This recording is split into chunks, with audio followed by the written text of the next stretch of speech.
Il ghetto di Padova torna protagonista insieme ai prodotti e le eccellenze del territorio. Eccellenze in ghetto, una mostra mercato che porta la campagna in città.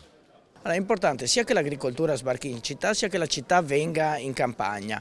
È importante perché così ci si fa conoscere a un pubblico più ampio, quando è ovviamente molto più difficile, rimanendo in campagna, far conoscere i propri prodotti e le proprie eccellenze.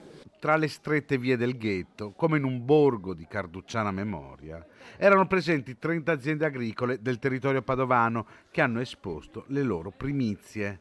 Aperti anche i negozi del centro in un sodalizio tra commercio ed agricoltura per valorizzare le eccellenze. Oggi abbiamo invitato qui alcuni tra i migliori produttori di prodotti tipici del territorio perché vengano ad esporre, vengano in qualche modo a fare festa con noi.